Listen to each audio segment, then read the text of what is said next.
Welcome guys, welcome back to our channel. मैं सियाराम आपका स्वागत करता हूं फॉर्मूलेटर के इस धमाकेदार मंच पर। तो हम लोग जो है वो पढ़ रहे थे इलेक्ट्रोमैग्नेटिक वेव। इलेक्ट्रोमैग्नेटिक वेव के मॉड्यूल 1 का आपका जो मोस्ट इंपॉर्टेंट टॉपिक है और जो अप्रोक्सीमेटली जो लास्ट टॉपिक है वो है आपका स्मिथ चार्ट। ठीक है, तो आज हम पढ़ने वाले हैं स्मिथ चार्ट के बारे में कुछ बेसिक चीजें। अगली क्लास में इसका हाई लेवल का वर्जन आ जाएगा। तो स्मिथ चार्ट से अब तक जब हम जितना भी जो पढ़ चुके हैं ट्रांसमिशन लाइन के बारे में, उन सब को वापस से पढ़ने वाले हैं। किसकी हेल्प के द्वारा? स्मिथ चार्ट की हेल्प के द्वारा। अब देखो जरा ध्यान से सुनो भाई। सबसे पहले कि ये जो स्मिथ चार्ट है ना, ये है क्या सर, ये हम क्यों पढ़ते हैं, इसका रीजन क्या है? तो समझिए कि एक साइंटिस्ट हुए थे, उन साइंटिस्ट का नाम था फिलिप स्मिथ। ठीक है, कौन थे? Philip Smith. ये जो फिलिप स्मिथ भाई साहब थे ना, इन्होंने 1940 में एक चार्ट बनाया। उस चार्ट को इन्होंने खुद के नाम के ऊपर डिफाइन किया, स्मिथ चार्ट। और इस चार्ट की मदद से उन्होंने हमारी कैलकुलेशंस को इजी करने की कोशिश की। अब कौन सी कैलकुलेशंस, जरा समझते हैं। देखो, इन्होंने बोला कि भाई मान लो एक ट्रांसमिशन लाइन का को अगर आप पढ़ रहे हो, मान लो एक ट्रांसमिशन लाइन के बारे में जब आप जान रहे हो, तो ट्रांसमिशन लाइन के बारे में अगर मैं बात करूं तो थोड़ा सा ध्यान से समझने की कोशिश करो कि जैसे मान लो ये जनरेटर है हमारा और यहां से मेरी ट्रांसमिशन लाइन शुरू हुई। अब यहां जाके मेरा क्या लगा हुआ है बेटा? लोड लगा हुआ है। ओके, अब लोड प्रैक्टिकल लाइफ में जो होता है वो ऐसा तो नहीं होता है कि पूरा का पूरा रियल होता है, नहीं। कैसा होता है? कॉम्प्लेक्स होता है। मतलब उसमें सम रियल वैल्यू भी होती है। मतलब अगर मैं लोड की बात करूं तो जेड ऑफ एल जो होता है वो कुछ ऐसा होता है कि उसमें कुछ रियल वैल्यू भी होती है, तो साथ में कुछ इमेजिनरी वैल्यू भी होती है। मतलब इंडक्टर भी लगे होते हैं, कैपेसिटर भी लगे होते हैं। जैसे नॉर्मल एक पंखे को देखा जाए तो पंखे में कोयल भी होती है, उसका रेजिस्टेंस भी होता है। तो मतलब रेजिस्टेंस भी है, इंडक्टेंस भी है। मतलब इट्स ए कॉम्प्लेक्स फॉर्म। ठीक है ना। अब अगर मान लो यहां पे मेरा लोड है और मैं कैलकुलेशन करना चाह रहा हूं इस पॉइंट पे, यहां से किसी पर्टिकुलर डिस्टेंस पे कैलकुलेशन करना चाहता हूं, वोल्टेज, करंट, उन सब चीजों को। तो जब हम लोगों ने जब फर्स्ट क्लास ली थी, मैंने याद करो, जब मैंने वोल्टेज का फ्लो आप लोगों ने पढ़ा था, जब करंट का फ्लो पढ़ा था, तो हमने देखा था कि लंबी लंबी सी इक्वेशन आ रही थी, वोल्टेज की भी करंट की भी, है ना। कि किसी भी पर्टिकुलर पोजीशन पे अगर मुझे देखना है तो वोल्टेज की भी लंबी इक्वेशन बनी थी, करंट की भी लंबी इक्वेशन बनी थी कि नहीं बनी थी? मतलब उनमें वैल्यूज डालना, फिर उसको कैलकुलेट करना, तो इट्स ए मैथमेटिकल कॉम्प्लेक्सिटी, बहुत लंबा चौड़ा हो जाता है, मैथमेटिकल बिहेवियर हो जाता है। सही बात है। फिर उनको हमने धीरे धीरे आगे जाके सिंपल करने की कोशिश की। तो हम लोगों ने एक कंपोनेंट के बारे में पढ़ा जिसके बारे में हम लोगों ने बोला रिफ्लेक्शन कोफिशिएंट। ठीक है ना। इस रिफ्लेक्शन कोफिशिएंट को हम लोगों ने पहले कैलकुलेट किया, फिर इसको कैलकुलेट करके इसके आधार पे हम लोगों ने सारी कैलकुलेशन की। जैसे मान लो ये इंपेडेंस है, ठीक है ना।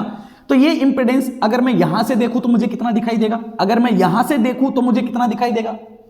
सही है। मान लो एक छोटा सा एग्जांपल लेते हैं कि अगर इसी कैलकुलेशन का, मान लो इसका कैरेक्टरिस्टिक इंपेडेंस जेड नोड है, ये जेड ऑफ एल है, अगर मैं इसको यहां से देखूंगा, ठीक है ना, तो ये एक फॉर्मूला मैंने आप लोगों को डेवलप कराया था, याद करो, जेड ऑफ इनपुट का कराया था ना।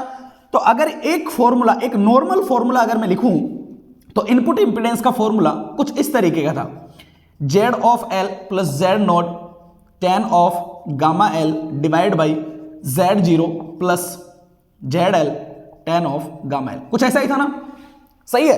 अब देखो, अगर यहां के इंपेडेंस को अगर यहां देखना है, ट्रांसमिशन लाइन की लंबाई डालनी पड़ेगी, गामा की वैल्यू डालनी पड़ेगी, जेड नोट डालना पड़ेगा, जेड एल डालना पड़ेगा, पूरे को मैथमेटिकली क्या करना पड़ेगा? कैलकुलेट करना पड़ेगा एक नॉर्मल इंपेडेंस को निकालने के लिए। सही बात है। तो सर अगर नॉर्मल के लिए ही इतना करना पड़ रहा है तो फिर रिफ्लेक्शन कोफिशिएंट के लिए अलग कैलकुलेशन हो जाएगी। सही बात है। और अगर पैरामीटर बात करूं तो स्टैंडिंग वेव रेशियो, मान low voltage standing wave ratio निकालना है तो फिर कैलकुलेशन करनी पड़ेगी। सही बात है। फिर मान लो हम लोग, और हम क्या चाहते हैं? हम ये चाहते हैं कि हमारी transmission line better to better हो, अच्छी से अच्छी बह जाए। ओके, तो उसके लिए हम लोगों ने इसके पहले की जो क्लास में हम लोगों ने पढ़ा था, that is your power transfer in transmission line, पढ़ा था ना। तो वहां पे हम लोगों ने क्या देखा था कि सर कुछ पावर यहां से आती है, कुछ यहां से वापस रिफ्लेक्ट हो जाती है, कुछ आगे जाके क्या हो जाती है? ट्रांसमिट हो जाती है। हम क्या चाहते थे? हम ये चाहते थे कि मैक्सिमम से मैक्सिमम पावर जो होनी चाहिए वो कहां पहुंचनी चाहिए? सर लोड के पास पहुंचनी चाहिए, है ना। तो उसके लिए जो परफेक्ट, जो सबसे बेस्ट कंडीशन बनी थी वो क्या बनी थी? वो ये बनी थी कि अगर सर मेरा रिफ्लेक्शन कोफिशिएंट अगर 0 हो जाए तो पूरी की पूरी इनकमिंग पावर जो होती है वो आपकी ट्रांसमिट पावर के बराबर हो जाती है, मतलब आपका रिफ्लेक्शन क्या हो जाता है, 0 हो जाता है। सही बात है कि नहीं है? ऐसा ही था। अब इस कंडीशन को अचीव करने के लिए, इस कंडीशन को, भाई मैं ये चाहता हूं प्रैक्टिकल लाइफ में, अगर मैं ये चाहूंगा तो मैं चाहता हूं रिफ्लेक्शन कोफिशिएंट 0 रहे। मान लो इस ट्रांसमिशन लाइन के लिए अगर मैं रिफ्लेक्शन कोफिशिएंट लिखूं तो वो कुछ ऐसा ही था ना, z of l minus z0 divide by z of l plus z0, ऐसा ही था। तो ये 0 बनाने के लिए ये दोनों क्वांटिटी एक दूसरे के बराबर होनी चाहिए। It means z of l must be equal to z of 0। अब देखो आप ये बोल रहे होंगे सर ये सब चीजें तो हमको आती है, पहले पढ़ चुके हैं। तो बेटा जो पहले पढ़ चुके हैं ना उसी को एक अलग वे में हमको पढ़ना है, एक सिंप्लीफाइड वर्जन में पढ़ना है, उसी को स्मिथ चार्ट बोलेंगे। जो पहले पढ़ चुके हैं वही आएगा सारा का सारा, बट इन एक ग्राफिकल वे। ठीक है, तो थोड़ा समझने की कोशिश करो। अब देखो इसको हम क्या बोलते हैं, इंपीडेंस मैचिंग। क्या बोलते हैं? Impedance matching. अब भाई प्रैक्टिकल लाइफ में ये तो होता नहीं कि ये इंपीडेंस इसके बराबर हो, नहीं होता। सही बात है। तो हमें क्या करना पड़ता है, इसको बनाना पड़ता है, इंपीडेंस को मैच करना पड़ता है। तो उसके लिए हम यहाँ इंडक्टर लगाएंगे, कैपेसिटर लगाएंगे। अब कितना इंडक्टर लगाऊं, कितना कैपेसिटर लगाऊं, उसके लिए लंबी चौड़ी कैलकुलेशन करनी पड़ेगी। भाई कैलकुलेटेड फॉर्मूलों के हिसाब से चलोगे तो बताओ कितनी लंबी चौड़ी कैलकुलेशन होगी, होगी कि नहीं होगी? तो ये क्या होती है, सारी जो कैलकुलेशन है, पहली चीज तो ये होती है कॉम्प्लेक्स, दूसरी चीज ये है कि बहुत लंबी चौड़ी होती है सर, बहुत टाइम लेती है, बहुत टाइम टेकिंग है। ओके, तो इन सब से बचने के लिए देखो किस किस चीज से बचने के लिए समझिए। देखो रिफ्लेक्शन कोफिशिएंट डिफाइन करने के लिए, सही बात है, क्योंकि रिफ्लेक्शन कोफिशिएंट डिफाइन कर दिया तो पावर का पता लग जाएगा। ओके, रिफ्लेक्शन कोफिशिएंट डिफाइन करने के लिए, किसी भी पॉइंट पे इंपीडेंस चेकआउट करने के लिए, okay, voltage standing wave ratio देखने के लिए, बिल्कुल सही है ना। पावर मैक्सिमम आगे ट्रांसफर करनी है तो क्या करना पड़ेगा, इंपीडेंस मैचिंग करना पड़ेगा। तो इंपीडेंस मैच करने के लिए इन सब की कैलकुलेशन को, भाई यही है था पूरा का पूरा जो पढ़ा था अब तक, सही है ना। तो इन सब को एक सिंप्लीफाइड वर्जन में करने के लिए मिस्टर स्मिथ ने बोला कि आपको कैलकुलेशन करने की कोई जरूरत नहीं है, मैं आपको एक चार्ट बना के दे रहा हूं। इस चार्ट को, इस ग्राफ, एक ग्राफिकल वे है, पूरा एक चार्ट है, इस चार्ट को आप यूज करो और यूज करके आप विदाउट कैलकुलेशन करके डायरेक्ट रिजल्ट प्राप्त कर लो। आप रिफ्लेक्शन कोफिशिएंट को 0 कर सकते हो, ये निकाल सकते हो, ये निकाल सकते हो, ये निकाल सकते हो, ओके, और इंपीडेंस मैचिंग भी कर सकते हो। तो बताओ क्या ये ग्राफ जो है वो बहुत ज्यादा यूजफुल हुआ कि नहीं हुआ, है कि नहीं है? बिल्कुल सही है। तो देखो जब से इन्होंने बनाया था 1940 में, उसके बाद में काफी टेक्नोलॉजी आई, नई नई आई। आजकल हम लोग कंप्यूटर में बैठे बैठे जो होते हैं ना पूरा, भाई आजकल हमारे पास में जो हो गया स्काडा आ चुका है, पीएलसी आ चुका है, तो उसकी मदद से हम कंप्यूटराइज तरीके से पूरे वोल्टेज, करंट, उन सब का कैलकुलेशन कर लेते हैं। सही बात है, बैठे बैठे। लेकिन अगर हमें एनालिसिस करना हो, जैसे जब हम चीज़ों को बनाते हैं, एक ट्रांसमिशन लाइन खींचते हैं, इंडक्टर लगाते हैं, कैपेसिटर लगाते हैं, तो जब पूरा सिस्टम को जब हम एनालिसिस करते हैं तो आज भी एक सिस्टम को, एक ट्रांसमिशन लाइन को एनालाइज करने के लिए हम लोग इन दिस टाइम भी स्मिथ चार्ट का यूज किया जाता है। मतलब स्मिथ चार्ट जो है वो आज भी यूजफुल है, ठीक है ना। पूरी कैलकुलेशन वगैरह करने के लिए अधिकतर हम स्मिथ चार्ट यूज में नहीं लेते हैं, वो तो आजकल पीएलसी एंड स्काडा के थ्रू पूरा कंप्यूटराइज तरीके से हो जाता है। लेकिन एनालिसिस करने के लिए, क्या करने के लिए बेटा, एनालिसिस करने के लिए आज भी हम लोग स्मिथ चार्ट का क्या लेते हैं, यूज किया जाता है। बिल्कुल क्लियर है ना। अब देखो स्मिथ चार्ट जो होता है ना वो बड़ा ही कॉम्प्लेक्स है। आप देखोगे ना तो उसमें लाइनें ही लाइनें दिखेगी, बहुत सारी, मैं बोर्ड पे बना भी नहीं सकता हूं, बहुत सारी लाइनें दिखेगी, ठीक है ना।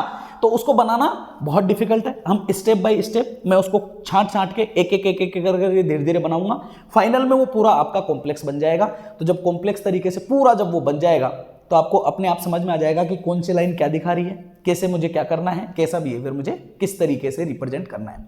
तो हम स्टेप बाय स्टेप पढ़ेंगे। कैसे पढ़ेंगे बेटा, स्टेप बाय स्टेप पढ़ेंगे। तो पूरी कहानी क्लियर है ना अब तक? बिल्कुल सही है, ओके, परफेक्ट है। अब समझिए, देखो इसको मैं हटा देता हूं थोड़ा सा, ठीक है ना, ओके। तो सबसे पहले स्टेप 1, स्टेप 2, ऐसे धीरे धीरे करके एक एक स्टेप करके पढ़ाएंगे। मैं पहले आपको बता देता हूं किस तरीके से हम लोग चलेंगे, ठीक है ना। आप लोग समझ लो अच्छे से चीजों को और ध्यान में रखना। देखो सबसे पहले स्टेप 1 में, ठीक है, मैं आपको पढ़ाऊंगा रिफ्लेक्शन कोफिशिएंट।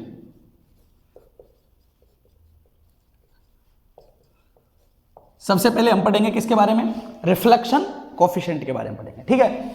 स्टेप 2 पे जब हम चलेंगे, यहां रिफ्लेक्शन कोफिशिएंट के साथ साथ में मैं आप लोगों को क्या भी और बताऊंगा, वोल्टेज स्टैंडिंग वेव रेशियो के बारे में बता दूंगा, ठीक है। और आप लोगों को मैं यहां पे नॉर्मलाइज्ड इंपेडेंस के बारे में बता दूंगा।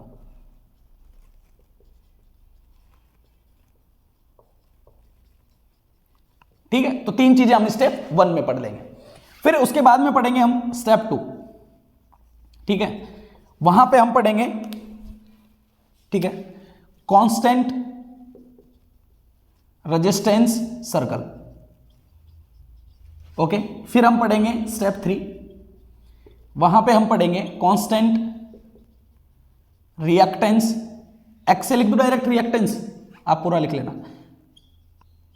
Constant reactance circle, constant resistance, constant reactance, voltage standing wave ratio. जब आप यहां तक पढ़ोगे तो आपके माइंड में काफी सारी चीजें क्लियर हो जाएगी यहां तक पढ़ने के बाद में, ठीक है, ओके। फिर हम लोग पढ़ेंगे स्टेप 4 में, वहां पे हम लोग पढ़ेंगे इंपेडेंस मैचिंग, ठीक है।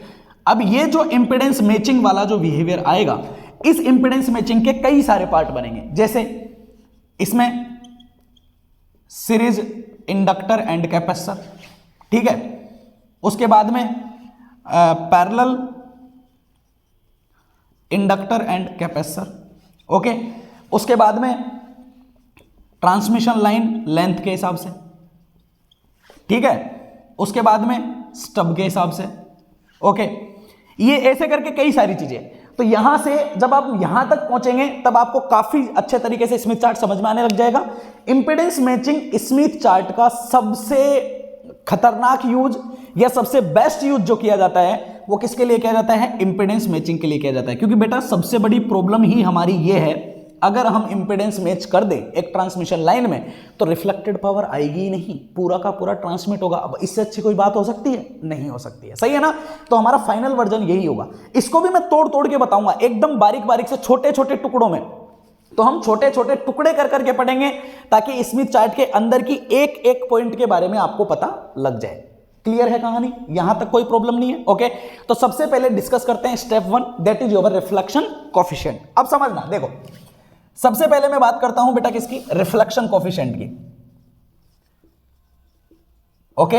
रिफ्लेक्शन कोफिशिएंट समझना थोड़ा सा, देखो सर रिफ्लेक्शन कोफिशिएंट क्या होता है समझो भाई। रिफ्लेक्शन कोफिशिएंट कुछ ऐसा था कि मान लो ये ट्रांसमिशन लाइन है, इसका इंपेडेंस ZL है, वो Z0 है, और ये यहां पे लगा हुआ है बेटा आपका लोड है, मान लो आपका Z(L), समझ गए। अब Z(L) कुछ भी हो सकता है, ये Z0 है। अगर मैं रिफ्लेक्शन कोफिशिएंट को डिसाइड करूं, क्या होता है, ये होता है Z(L) minus Z(0) divide by Z(L) plus Z(0). अब ध्यान से समझना बेटा, Z(L) जो होता है ना, ये सब कॉम्प्लेक्स नंबर होता है, मतलब R प्लस J(x), ऐसा ही होता है। ये कॉम्प्लेक्स नंबर है, कौन से फॉर्म में है, रेक्टेंगुलर फॉर्म में है। अगर मैं इसको पोलर फॉर्म में लिखूं तो इस Z(L) का कुछ ना कुछ मैग्नीट्यूड आ जाएगा और e की power iota of theta of L, मतलब इसका कुछ एंगल होगा, मतलब इसका मैग्नीट्यूड भी होगा, इसका क्या होगा, एंगल भी होगा। अब जब आप एक चीज को थोड़ा सा समझिए, देखो अगर यहां पे आपने R प्लस JX रखा, यहां पे कोई वैल्यू रखी, ये जो होता है ये आपका कैसा होता है, प्योरली रेजिस्टिव, याद है ना, 50 ओम, 100 ओम, 477 ओम, समझ गए। तो कैरेक्टरिस्टिक इंपेडेंस हमेशा प्योरली रेजिस्टिव होता है। ये लाइन मैंने आपको हाईलाइट करके लिखवाई हुई है, ये प्योरली रेजिस्टिव है, लेकिन ये तो कॉम्प्लेक्स हो सकता है, क्लियर है। अब अगर मान लो इसकी मैंने कॉम्प्लेक्स वैल्यू रखी, जैसे मान लो सपोज दैट ये मैंने रखा कि R प्लस J(x) रखा, माइनस मान लो इसकी वैल्यू है कोई R0 है या Z0 है, ये मैंने रखा R प्लस J(x) रखा और प्लस रखा R0। तो बताओ इन दोनों का जब आप रिजल्ट निकालोगे तो इसके लिए जो वैल्यू आएगी, क्या वो नंबर भी आपका एक कॉम्प्लेक्स नंबर आएगा या नहीं आएगा। मतलब रिफ्लेक्शन कोफिशिएंट जो होता है वो भी एक कॉम्प्लेक्स होता है। कैसा होता है, कॉम्प्लेक्स, मतलब इसका भी कुछ रियल पोर्शन होगा, इसका भी कोई इमेजिनरी पोर्शन पाया जाएगा। किसका बेटा, रिफ्लेक्शन कोफिशिएंट का। मतलब अगर मैं रिफ्लेक्शन कोफिशिएंट को लिखूं तो मैं ऐसा लिख सकता हूं कि R of reflection coefficient plus JX of reflection coefficient, मतलब इट्स ऑल्सो हैविंग हम some real part and imaginary part also. ये कौन सा फॉर्म है, कौन सा है? रेक्टेंगुलर फॉर्म है। अगर मैं इसको पोलर फॉर्म में लिखूं तो मैं बोल सकता हूं कि रिफ्लेक्शन कोफिशिएंट का कुछ ना कुछ मैग्नीट्यूड होगा, साथ में रिफ्लेक्शन कोफिशिएंट का कुछ ना कुछ एंगल होगा। ध्यान से समझिए, ये चीज बहुत काम आएगी आपके स्मिथ चार्ट में, ठीक है ना? हाँ, ये मैं स्टेप बाय स्टेप जोड़ते हुए चल रहा हूं ताकि स्मिथ चार्ट में आपको आगे कोई परेशानी ना हो, समझना। तो reflection coefficient is also define a complex number, और अगर मैं एक पोलर फॉर्म में लिखूं तो इसका कुछ मैग्नीट्यूड पाया जाएगा एंड इसका कुछ क्या पाया जाएगा? आपका एंगल पाया जाएगा। अब समझिए, ये किस चीज की इक्वेशन है? सम मैग्नीट्यूड ई की पावर आयोटा थीटा। ये किस चीज की इक्वेशन है? क्या मैं बोल सकता हूं कि ये एक सर्कल को डिफाइन कर रहा है? किसको डिफाइन कर रहा है? सर्कल को। क्यों बेटा? सर्कल की इक्वेशन भी तो ऐसी होती है, आर ई की पावर आयोटा थीटा, जहां ये होती है रेडियस और ये क्या होता है? एंगल होता है भाई। ये क्या होती है? रेडियस होती है, ये क्या होता है? एंगल होता है। इसका मतलब क्या हुआ? इसका मतलब ये हुआ कि अगर मुझे रिफ्लेक्शन कोफिशिएंट को एक ग्राफिकल वे में दिखाना है तो उसका रिप्रेजेंटेशन एक क्या हो सकता है? सर्कल हो सकता है। क्या हो सकता है? सर्कल हो सकता है। तो यहां से एक बात समझ में आई भाई, स्मिथ चार्ट क्या है? स्मिथ चार्ट एक ग्राफ है। क्या है बेटा? एक ग्राफ है। ग्राफिकल वे में ही तो दिखाया ना सबको। तो अगर मुझे रिफ्लेक्शन कोफिशिएंट देखना है तो रिफ्लेक्शन कोफिशिएंट इन एक ग्राफिकल वे में कैसा बनेगा? एक सर्कल बनेगा। कैसा बनेगा? एक सर्कल बनेगा। अब देखो जरा ध्यान से समझिए, अब सर्कल बनेगा तो भाई कैसा होना चाहिए? देखो, ये स्टेप आप लिख लिए ना सारे भाई, नोट्स ना प्रॉपर तरीके से बनाना। ओके, देखो बेटा, तो सर मान लो एक सर्कल बनेगा। चलो ठीक है भाई, मैंने मान लिया कि एक सर्कल बनेगा। मतलब सर्कल बनेगा तो कुछ ऐसा होना चाहिए, ठीक है ना भाई? कॉम्प्लेक्स नंबर है। ओके, तो इसमें दो चीजें हैं, रियल और इमेजिनरी। ओके, तो मान लो ये एक्सिस है आपकी रियल एक्सिस और ये एक्सिस है मान लो आपकी कौन सी? Imaginary axis. तो इस तरीके से एक क्या बनेगा? सर्कल बनेगा। ये किसका रिप्रेजेंटेशन है? रिफ्लेक्शन कोफिशिएंट का। अब ध्यान से समझिए, रिफ्लेक्शन कोफिशिएंट होता है ये वाली वैल्यू। ऊपर वाली वैल्यू छोटी है, देखो ZL माइनस Z0। नीचे वाली वैल्यू बड़ी है, ZL प्लस Z0, क्योंकि Z0 तो हमेशा पॉजिटिव ही रहना है because it's a purely resistive. सही बात है।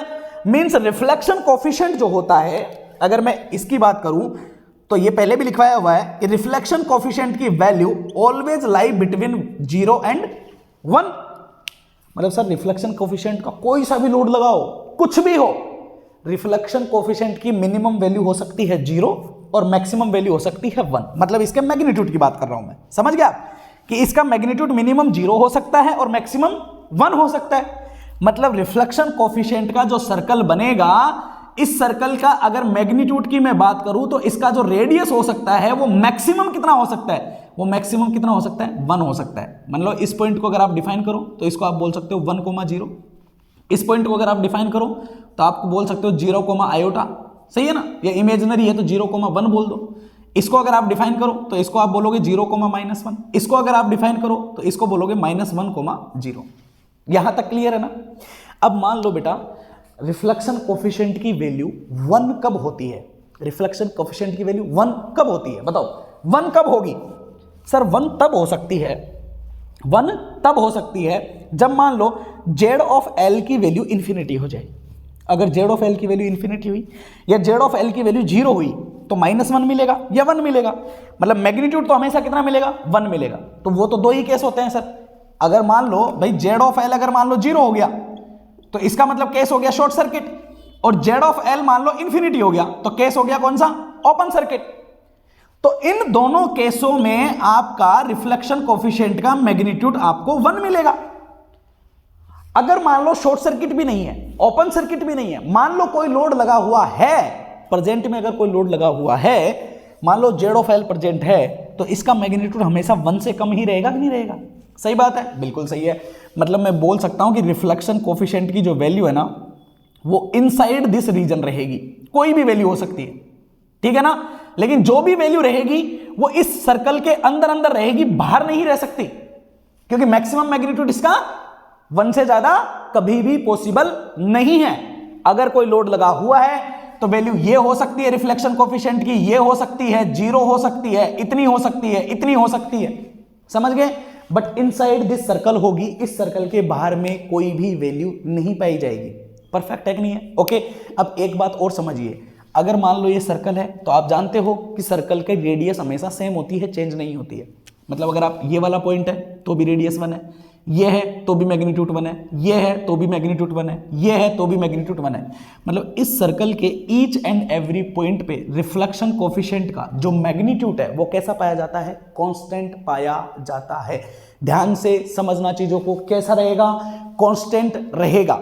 लेकिन अगर यहां मैं बात करूं तो यहां रिफ्लेक्शन कोफिशिएंट की जो वैल्यू है वो एग्जैक्टली 1 है, मैग्नीट्यूड भी 1 है, वैल्यू भी 1 है। सही है। अगर मान लो मैं यहां बात करूं तो यहां रिफ्लेक्शन कोफिशिएंट की वैल्यू, मैग्नीट्यूड तो 1 है, सही है, लेकिन वैल्यू जो है वो आपकी कुछ ये वैल्यू रहेगी, कुछ ये रहेगी, मतलब कुछ रियल कुछ इमेजिनरी, और दोनों वैल्यू 1 से कम रहेगी, बट मैग्नीट्यूड 1 रहेगा। लेकिन वैल्यू कैसी रहेगी? कॉम्प्लेक्स वैल्यू रहेगी। समझ गए बेटा? तो एक सर्कल पे पूरे पे घूमने पे मैग्नीट्यूड रिफ्लेक्शन कोफिशिएंट का कभी भी चेंज नहीं होता है, बिल्कुल सही है, बट जो वैल्यू होती है वो सम रियल प्लस इमेजिनरी पाई जाती है। That is my reflection coefficient. क्या इसमें किसी को कोई कंफ्यूजन है क्या? नहीं है ना? ओके। अब कुछ अलग से चीजें पढ़े। ओके, समझते हुए चलना ध्यान से। देखो, मान लो मैं कुछ केस ले लेता हूं, ठीक है ना? केस नंबर 1, और थोड़ा इसको डिटेल में पढ़ लेते हैं। केस नंबर 1, मान लो मैंने बोला कि एक सिस्टम है, उसका रिफ्लेक्शन कोफिशिएंट है मान लो 0.5। जस्ट एन एग्जांपल, एक सिस्टम है जिसका रिफ्लेक्शन कोफिशिएंट है मान लो कितना? 0.5। ओके, कोई भी एक ट्रांसमिशन लाइन है, मान लो उस ट्रांसमिशन लाइन का कैरेक्टरिस्टिक इंपीडेंस है, कुछ भी वैल्यू ले लेता हूं मैं, मान लो मैंने ले लिया कितना है? 100 है। कितनी है? 100 है। परफेक्ट है। ओके, तो मैंने बोला कि अगर इसका रिफ्लेक्शन कोफिशिएंट 0.5 है, इसका इंपीडेंस की वैल्यू मान लो 100 है, तो मैं ये पूछना चाहता हूं कि Z ऑफ L कितना रहा होगा, मतलब लोड का इंपीडेंस कितना रहा होगा। भाई कितना लोड लग रहा होगा जब जाके रिफ्लेक्शन कोफिशिएंट 0.5 मिल रहा होगा? सोचो। तो हमारे पास फॉर्मूला है ये, Z ऑफ L का फॉर्मूला भी डेवलप किया था। अगर इससे मैं Z ऑफ L का फॉर्मूला डेवलप करूं तो वो कुछ ऐसा मिलेगा कि Z ऑफ L जो होगा दैट इज योर 1 माइनस नीटा डिवाइड बाई 1 प्लस नीटा, कुछ ऐसा ही होता है। एग्जैक्ट सही वैल्यू है। That's my Z0, that's my Z0। ऐसा ही होगा ना? जरा चेकआउट कर लेना। अगर इसको इधर ले जाओगे, ठीक है ना, तो this is Z of L plus Z0, ठीक है। इसको इधर से ले जाओगे तो ये माइनस बन जाएगा, तो 1 माइनस नीचे आएगा बेटा, ठीक है, ऊपर प्लस आएगा, नीचे माइनस आएगा। ओके, क्लियर है? ऐसा ही रहेगा। अब देखो क्या वैल्यू होनी चाहिए। अगर मैं Z ऑफ L निकालूं, this is my 100 multiply with 1 plus 0.5, it means it's 1.5, 1 minus 0.5 it means it's 0.5, ये 3 हो गया, तो ये वैल्यू कितनी आ गई? 300 ओम। मतलब ये जो वैल्यू मिली है ये एग्जैक्टली कैसी मिली है? रियल मिली है। ये वैल्यू थी वो तो रियल होती है हमेशा, ओम में है। रिफ्लेक्शन कोफिशिएंट कितना है? 0.5। अगर मैं ग्राफिकल वे में दिखाऊं, किस में दिखाऊं बेटा? ग्राफिकल वे में। तो सोचो, रिफ्लेक्शन कोफिशिएंट ये सर्कल है भाई, ठीक है ना? कितना मैग्नीट्यूड है? 0.5। तो मैंने एक ये मैक्सिमम 1 का सर्कल बना दिया। 0.5 वैल्यू कहीं यहां लाई करेगी रिफ्लेक्शन कोफिशिएंट की। कैसी है ये वैल्यू? एग्जैक्टली रियल वैल्यू है सर। कोई इमेजिनरी पार्ट है क्या इसमें? नहीं है। है क्या? नहीं है। तो जो आपको Z ऑफ L मिला वो भी आपको एग्जैक्टली कैसा मिला है? रियल मिला है, प्योरली रजिस्टिव मिला है। इसका क्या मतलब है कि सर अगर रिफ्लेक्शन कोफिशिएंट भी अगर आपका रियल है तो इसका मतलब आपका Z ऑफ L भी रियल ही रहा होगा। Z ऑफ L भी आपका रियल ही रहा होगा। समझ में आई कहानी? नहीं आई? ओके। अब अगर मान लो रिफ्लेक्शन कोफिशिएंट की वैल्यू कुछ और होती, जैसे कि मान लो केस नंबर 2, मैंने बोला कि सपोज दैट मेरा रिफ्लेक्शन कोफिशिएंट जो है वो है आपका मैग्नीट्यूड आपका 1 रहना चाहिए हमेशा, ठीक है ना? ओके, तो इट्स लाइक मैग्नीट्यूड 1 या 1 से छोटा होना चाहिए, ठीक है ना? 1 से बड़ा नहीं होना चाहिए।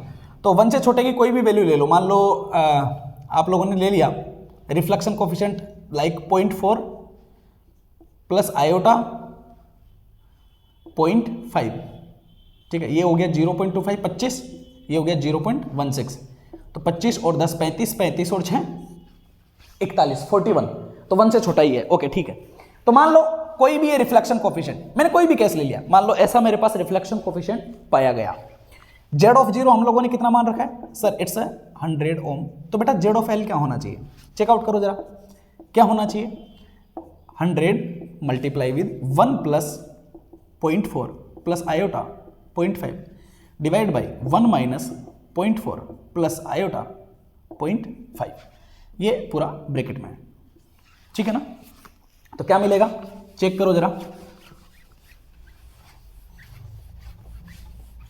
देखो अगर आप इसको कैलकुलेट करोगे तो ये आपको मिलेगा 100।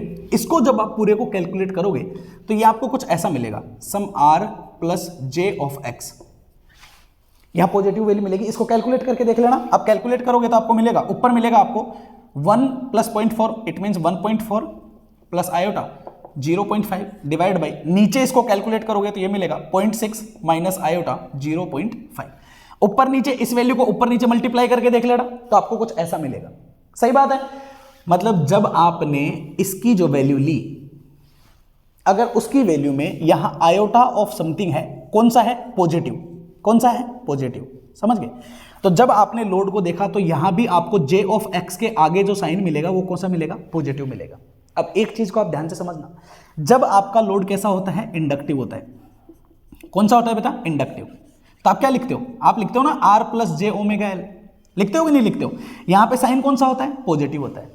मतलब अगर लोड इंडक्टिव है तो रिफ्लेक्शन कोफिशिएंट में भी यहां बीच में पॉजिटिव साइन पाया जाएगा। सही बात है, ओके। चलो एक काम करते हैं, एक परफेक्ट ही एग्जांपल लेता हूं मैं, थोड़ा समझिए।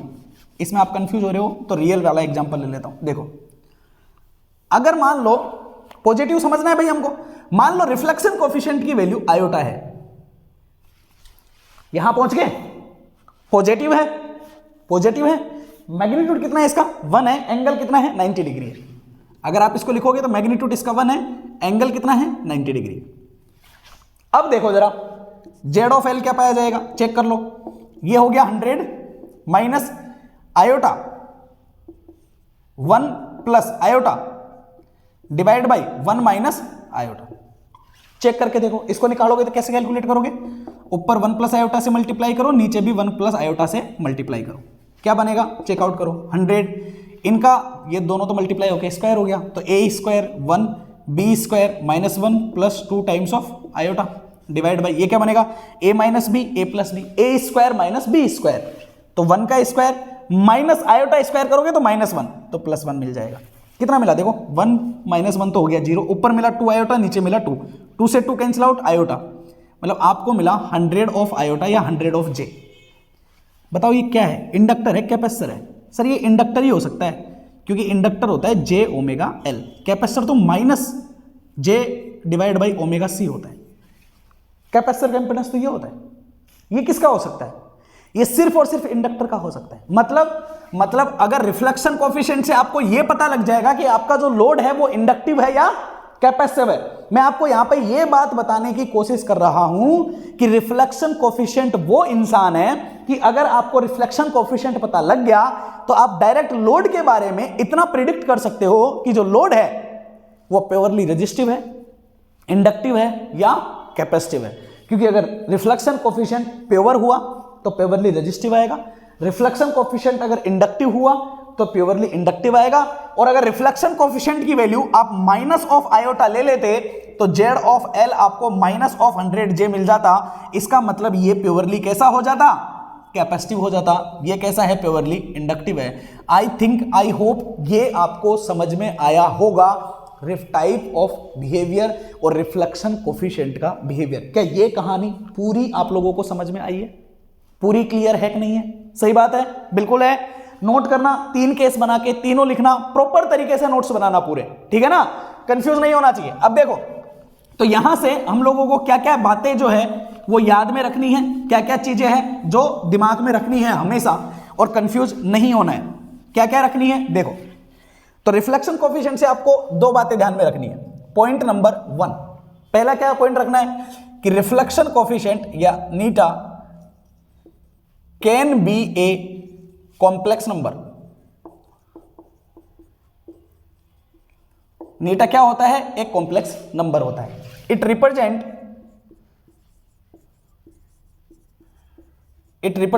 ए circle. Okay, next point, the magnitude, इसी में लिख लेना, द मैग्नीट्यूड ऑफ द नीटा for a transmission line does not change.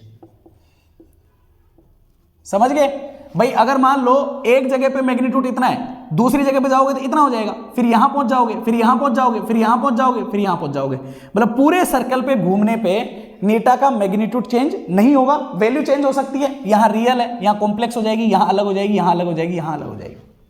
समझ में आ गया? पर एक बार नीटा की वैल्यू मिल गई तो वो फिर पूरे सर्कल के ऊपर घूमेगी। मैं ये नहीं कह रहा सिर्फ 1 ही रह सकती है ना, सर्कल इसके अंदर भी हो सकता है, ऐसा भी हो सकता है। सही है? मान लो 0.5 है नीटा की वैल्यू, यहां है तो फिर वो इस सर्कल पे घूमेगा। समझ गए? अब कैसे घूमता है वो आपको आगे समझ में आ जाएगा। अभी सिर्फ इतना दिमाग लगा के रखना। क्या दिमाग लगा के रखोगे? कि एक ट्रांसमिशन लाइन के लिए अगर एक बार नीटा की वैल्यू निकाल ली तो वो नीटा की वैल्यू ट्रांसमिशन लाइन की लंबाई पे आगे पीछे मूव करने पे चेंज नहीं होगी, मैग्नीट्यूड हमेशा फिक्स रहेगा। वैल्यू कैसे मूव करेगी? मान लो पहले यहां है, फिर नीटा यहां पहुंच जाएगा, फिर यहां पहुंच जाएगा, फिर यहां पहुंच जाएगा, फिर यहां पहुंच जाएगा, फिर यहां पहुंच जाएगा। इसके ऊपर सर्कल पे मूव करेगा। मान लो नीटा की वैल्यू इतनी है तो यहां रहेगा, फिर यहां चले जाएगा, फिर यहां चले जाएगा, फिर यहां चले जाएगा, फिर यहां चले जाएगा, फिर यहां चले जाएगा। समझ गए? ऐसे मूव करती रहेगी। कहानी समझ में आई या नहीं आई? ये स्मिथ चार्ट का एक पोर्शन है, स्मिथ चार्ट के अंदर ये पाया जाएगा। समझ में आई कहानी? ये स्मिथ चार्ट को डिफाइन करेगा। तो ये क्लियर है? दो चीजें। अब देखो, transmission line does not change. Next thing, the magnitude of Neeta does not depend on the length of the transmission line. Length of the transmission line. इस पॉइंट को डबल स्टार कर लेना और ऐसे करके लिख लेना कि ये हमें आगे समझ में आएगा, लेकिन पॉइंट यहां लिख लेना, ठीक है ना? आगे जाके ये डेफिनेटली पूरा क्लियर हो जाएगा। ठीक है? ओके, ये समझ लो, ये एक स्मिथ चार्ट का पोर्शन है। अब समझना ध्यान से। देखो, अगर नीटा की वैल्यू 1 पाई गई, अगर नीटा की वैल्यू 1 पाई गई तो ये बड़ा वाला सर्कल, बाहर वाला सर्कल एग्जिस्ट करेगा। सही है ना? तो फॉर नीटा इक्वल्स टू 1 के लिए रिफ्लेक्शन कोफिशिएंट मैक्सिमम होगा। सारी की सारी पावर क्या हो जाएगी? रिफ्लेक्ट हो जाएगी। सही बात है? तो ये हो गया आउटर सर्कल। सपोज दैट, सोचो, माइंड में सोचो कि अगर मान लो ये एक स्मिथ चार्ट है। सही बात है? स्मिथ चार्ट में सर्कल ही सर्कल पाए जाएंगे। बिल्कुल। तो स्मिथ चार्ट का जो सबसे बाहर वाला सर्कल होता है, जो आउटर सर्कल होता है, उसके लिए नीटा की वैल्यू 1 होती है। इसका मतलब वहां से टोटल पावर रिफ्लेक्टेड पाई जाती है। नीटा की वैल्यू 1 होती है ना, सारे सर्कल इसके अंदर ही पाए जाएंगे, 1 से बाहर तो नहीं हो सकता कोई। नीटा की वैल्यू 1 से ज्यादा तो नहीं हो सकती। सही बात है? ओके, तो 1 मोर इंपॉर्टेंट तो पॉइंट स्मिथ चार्ट के लिए क्या होगा? The outer circle, the outer circle, जिसको आप बोलोगे नीटा का मैग्नीट्यूड जहां पे कितना है? 1 है। Define the all power reflected और the behaviour of open circuit and short circuit the load. कहानी क्लियर है भाई? नीटा की वैल्यू 2 केस में हो सकती है, ओपन सर्किट में और शॉर्ट सर्किट में। नीटा की वैल्यू 1 तभी पाई जाएगी ना बेटा? बिल्कुल परफेक्ट है। देखो, ये स्मिथ चार्ट में आएगा ऐसे कैसे, समझ गए? तो स्मिथ चार्ट का द आउटर सर्कल जो होता है वो, उसके लिए नीटा की वैल्यू 1 पाई जाती है और उसका रिफ्लेक्शन जो होता है वो मैक्सिमम होता है। मतलब पूरी की पूरी पावर रिफ्लेक्ट हो जाती है, कोई भी पावर ट्रांसमिट नहीं होती है। दूसरी चीज, अगर मैं इसके सेंटर की बात करूं तो सेंटर पे रिफ्लेक्शन कोफिशिएंट कितना है? इसके सेंटर पे रिफ्लेक्शन कोफिशिएंट कितना है? 0 है। समझ गए? तो रिफ्लेक्शन कोफिशिएंट 0 होने का क्या मतलब है? कि सर कोई भी पावर रिफ्लेक्ट नहीं हो रही है, पूरी की पूरी पावर क्या हो रही है? ट्रांसमिट हो रही है। समझ में आ गया? बिल्कुल। तो सपोज दैट अगर ये आपका स्मिथ चार्ट है तो आप क्या बोलोगे? ओके, फॉर द सेंटर, क्या बोलोगे? For the centre of the, मान लो ये स्मिथ चार्ट है तो for the centre of the Smith chart, for the centre of the Smith chart the reflected power, the reflected power will be 0। कितनी रहने वाली है? 0 रहने वाली है। अगर रिफ्लेक्टेड पावर बिल्कुल 0 है तो इसका मतलब क्या है? कि रिफ्लेक्शन कोफिशिएंट शुड बी 0। और ये कब हो सकता है? रिफ्लेक्शन कोएफिशिएंट 0 कब होता है? जब परफेक्ट इंपीडेंस मैचिंग पाया जाए। क्लियर है ना? तो दिस केस एप्लीकेबल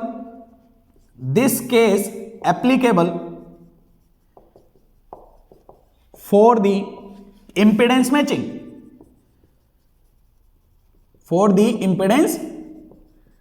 मैचिंग। अब यहां से एक बात समझ में आई कि जब लास्ट में जाके हम इंपीडेंस मैचिंग पढ़ेंगे तो उसके लिए हम कोशिश करेंगे कि स्मिथ चार्ट के सेंटर पे पहुंचा जाए, क्योंकि अगर स्मिथ चार्ट के सेंटर पे हम पहुंच गए तो सेंटर पे रिफ्लेक्शन कोएफिशिएंट 0 होता है, और अगर वो 0 हुआ तो रिफ्लेक्शन कोएफिशिएंट 0 हो जाएगा, तो कोई भी पावर रिफ्लेक्टेड नहीं होगी, पूरी की पूरी पावर क्या हो जाएगी? ट्रांसमिट हो जाएगी। क्या हो जाएगी? ट्रांसमिट हो जाएगी।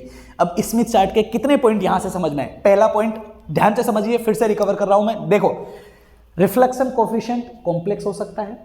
रिफ्लेक्शन कोएफिशिएंट प्योरली अगर आपका कैसा हुआ? रियल हुआ, तो लोड भी रियल रहेगा। अगर ये इमेजिनरी रहा तो लोड भी इमेजिनरी रहेगा। ठीक है ना? रिफ्लेक्शन कोएफिशिएंट इंडक्टिव हुआ तो लोड भी इंडक्टिव होगा। अगर ये कैपेसिटिव हुआ तो लोड भी कैपेसिटिव पाया जाएगा। परफेक्ट है। तो रिफ्लेक्शन कोएफिशिएंट ने पहला पॉइंट हम लोगों को ये समझाया। दूसरा पॉइंट, अगर किसी ट्रांसमिशन लाइन के लिए मान लो कोई एक फिक्स लोड आपने लगा दिया, कैरेक्टरिस्टिक इंपीडेंस लगा हुआ है, सही बात है, तो आपको रिफ्लेक्शन कोएफिशिएंट मिल गया। अब उसका मैग्नीट्यूड हमेशा 1 से कम रहेगा, ये बात सही है, बिल्कुल सही है ना? अब हम ट्रांसमिशन लाइन पे आगे पीछे क्या कर रहे हैं? खिसक रहे हैं। लंबाई बार बार क्या हो रही है? बदल रही है। तो लंबाई बदलने से रिफ्लेक्शन कोएफिशिएंट का मैग्नीट्यूड नहीं बदलेगा। अगर लंबाई बार बार चेंज होगी तो मान लो पहले हम यहां थे तो फिर यहां पहुंच जाएंगे, फिर यहां पहुंच जाएंगे, फिर यहां पहुंच जाएंगे, फिर यहां हो जाएंगे, मतलब सर्कल के ऊपर घूमते रहेंगे, लेकिन मैग्नीट्यूड कभी भी चेंज नहीं होता है। बात समझ में आई या नहीं आई? क्लियर हुआ? ओके। तो क्या लिखेंगे कि the magnitude of the reflection coefficient does not depend on the length of the transmission line. ये आगे आपको और समझ में आ जाएगा। ठीक है ना? और आगे चीजें, आउटर बॉक्स के लिए, जो आउटर सर्कल होता है, जो सबसे बाहर होता है, उसके लिए रिफ्लेक्शन कोएफिशिएंट की वैल्यू 1 होती है। इसका मतलब कि उस सर्कल ये डिफाइन कर रहा है कि अगर आप वहां पहुंच गए तो वहां से सारी पावर जो होगी वो पूरी की पूरी रिफ्लेक्ट हो जाएगी, ट्रांसमिट पावर 0 रहेगी। समझ में आ गया? मतलब वो 2 केस में पाया जा सकता है, शॉर्ट सर्किट में और ओपन सर्किट में। तो ये चीजें मैंने आप लोगों को यहां पे लिखवा दी है। और नई चीज क्या है कि जो सेंटर होता है, इस सेंटर पे आपका रिफ्लेक्शन कोएफिशिएंट 0 होता है। मतलब स्मिथ चार्ट जो होगा, स्मिथ चार्ट का सेंटर जो पाया जाएगा, ठीक है ना? मैं ये नहीं कह रहा ये स्मिथ चार्ट, पर समझिए स्मिथ चार्ट का जो भी सेंटर पाया जाएगा, उस सेंटर पे रिफ्लेक्शन कोएफिशिएंट 0 पाया जाएगा। इसका मतलब होगा कि वहां से कोई भी रिफ्लेक्शन नहीं होगा, पूरी की पूरी पावर क्या पाई जाएगी? ट्रांसमिट पाई जाएगी। परफेक्ट है। तो अगर पूरी पावर ट्रांसमिटेड होगी तो रिफ्लेक्शन पावर 0 हो जाएगी, और इसको हम बोलेंगे परफेक्ट इंपीडेंस मैचिंग। क्या बोलेंगे? Perfect impedance matching. तो देखो, एक रिफ्लेक्शन कोएफिशिएंट ने कितनी बातें हम लोगों को समझा दी है, किसके हिसाब से? स्मिथ चार्ट के हिसाब से। कहानी समझ में आई? तो स्टेप 1 हमारा क्लियर हो गया, बिल्कुल सही है, परफेक्ट है। ओके, आगे चलते हैं। ये कहानी क्लियर हुई है ना सबके? ओके, देखो बड़ी सिंपल चीजें हैं, बस आप लोगों को चीजें समझ में आनी चाहिए। एक बार इन चीजों को हम लोग थोड़ा समझ लेंगे तो ग्राफिकल वे में फिर हम लोग डायरेक्ट अप्लाई कर पाएंगे। ठीक है? ओके, देखो आगे चलूं? ठीक है। तो भाई रिफ्लेक्शन कोएफिशिएंट के बाद में मैंने बोला था स्टेप 1 में हम लोग 3 चीजें पढ़ेंगे। पहले पढ़ेंगे रिफ्लेक्शन कोएफिशिएंट, परफेक्ट है। दूसरा हम पढ़ेंगे voltage standing wave ratio, voltage standing wave ratio. Voltage standing wave ratio can be defined between 0 to infinity. सही बात है। वोल्टेज स्टैंडिंग वेव रेशियो क्या होती है? इसका फॉर्मूला ये कुछ ऐसा होता है, 1 plus reflection coefficient divide by 1 minus reflection coefficient. But most important thing कि यहां पे क्या आता है? मैग्नीट्यूड आता है। क्या आता है? मैग्नीट्यूड आता है। अब एक रिफ्लेक्शन कोएफिशिएंट का कर्व तो आप लोग समझ ही चुके हो, सही बात है। अब भाई रिफ्लेक्शन कोएफिशिएंट ट्रांसमिशन लाइन की लंबाई के ऊपर भी डिपेंड नहीं कर रहा है, परफेक्ट है। अब समझिए, मान लो किसी ट्रांसमिशन लाइन का रिफ्लेक्शन कोएफिशिएंट है 0.5, कितना है? 0.5, मतलब वो यहां पे है, परफेक्ट, ठीक है। अब आप ट्रांसमिशन लाइन पे 10 किलोमीटर चले, 10 किलोमीटर चलने के बाद में जब आपने रिफ्लेक्शन कोएफिशिएंट देखा, सही है, तो मान लो पहले आपका रिफ्लेक्शन कोएफिशिएंट इतना था, अब आपका रिफ्लेक्शन कोएफिशिएंट इतना हो चुका है। भाई ट्रांसमिशन लाइन पे चलने पे रिफ्लेक्शन कोएफिशिएंट का मैग्नीट्यूड तो चेंज होता नहीं है। क्या चेंज हो सकता है कि जो परफेक्टली रियल था वो आगे जाके क्या बन जाएगा? कॉम्प्लेक्स बन जाएगा, परफेक्ट है। तो मान लो आप ट्रांसमिशन लाइन पे चले, तो यहां से चलना शुरू किया, यहां से लेके आप चले यहां पे, तो रिफ्लेक्शन कोएफिशिएंट पहले यहां इंडिकेट कर रहा था, अब यहां इंडिकेट करेगा। मान लो और ज्यादा चले तो यहां से मूव करता हुआ यहां आ जाएगा, और ज्यादा चले यहां से मूव करता यहां आ जाएगा, और चलोगे यहां से मूव करता हुआ यहां पहुंच जाएगा। लेकिन ये कितना भी मूव करे रहेगा हमेशा किसके ऊपर? एक सर्कल के ऊपर। किसके ऊपर पाया जाएगा बेटा? एक सर्कल के ऊपर। मतलब magnitude of the reflection coefficient does not depend on the length of the transmission line. समझ में आई बात या नहीं आई? बिल्कुल सही है। मतलब सर मैग्नीट्यूड कभी भी चेंज नहीं होता है, और अगर बेटा मैग्नीट्यूड चेंज नहीं होगा तो क्या voltage standing wave ratio change हो सकता है क्या? क्योंकि इसमें तो मैग्नीट्यूड आता है। हो सकता है चेंज? नहीं हो सकता। इसका मतलब कि रिफ्लेक्शन कोएफिशिएंट का जो कर्व होता है, पूरे के पूरे कर्व पे वोल्टेज स्टैंडिंग वेव रेशियो कैसा रहता है? कांस्टेंट पाया जाता है, या स्टैंडिंग वेव रेशियो भी बोल सकते हो आप। ये कैसा रहता है? कांस्टेंट रहता है। तो यहां से ना एक मोस्ट इंपॉर्टेंट बात और समझ में आ गई। क्या समझ में आ गई? समझिए कि जिसका सेंटर है, देखो अब ध्यान से समझना ये कौन सा सर्कल है। क्या बोला है मैंने? उस चीज को क्लियर करना।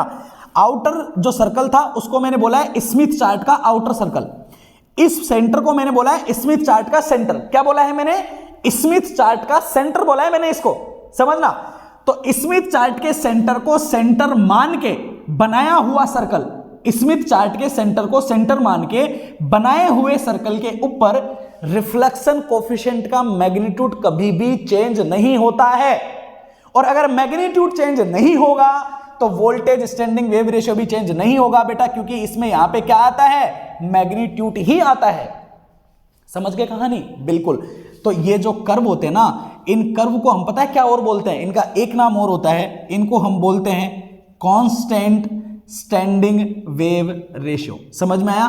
Constant standing wave ratio curve. मतलब इन कर्व के ऊपर स्टैंडिंग वेव रेशियो कभी भी चेंज नहीं होता है, हमेशा क्या पाया जाता है? कांस्टेंट पाया जाता है। समझ गए? ओके। तो यहां पे एक लाइन आप मोस्ट इंपॉर्टेंट करके लिखना। क्या लिखोगे? ठीक है ना? Circle in the Smith chart, circle in the Smith chart that having the center at the center of the Smith chart,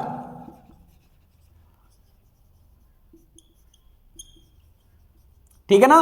वो सर्कल जिसका सेंटर वो होता है जो स्मिथ चार्ट का भी सेंटर है, ठीक है ना?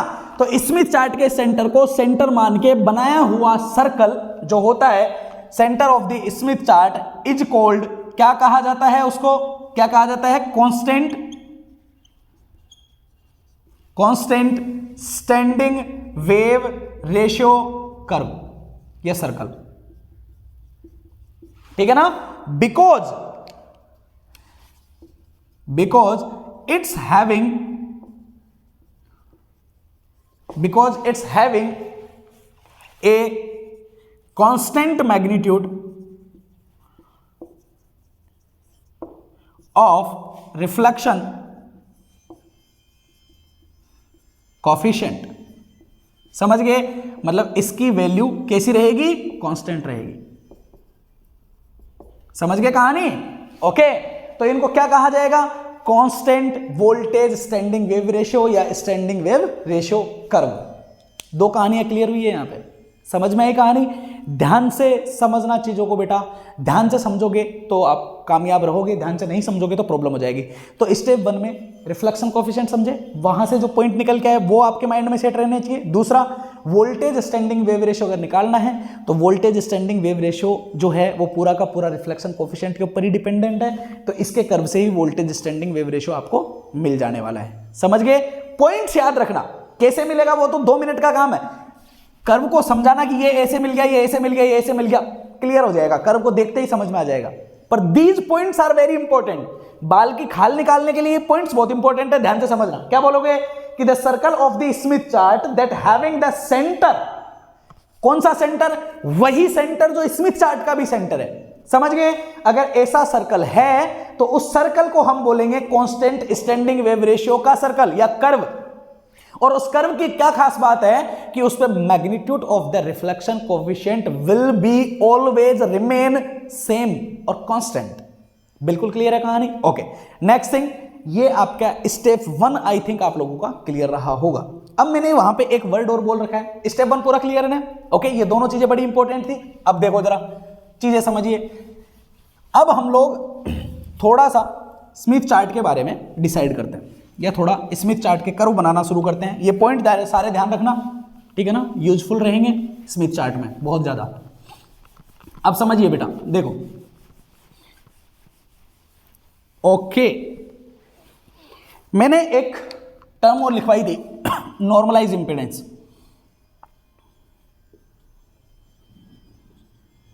क्या लिखाया था? Normalise impedance. देखो ये नॉर्मलाइज इंपेडेंस क्या होता है और स्मिथ चार्ट में हम इसका यूज क्यों लेते हैं, उसका एक छोटा सा रीजन है। क्या रीजन है? देखो, सपोज दैट ये एक ट्रांसमिशन लाइन है, ठीक है ना? ये हो गया जेड ऑफ नोड, और ये एक मान लो हो गया आपका क्या, लोड है, ठीक है, जेड ऑफ एल।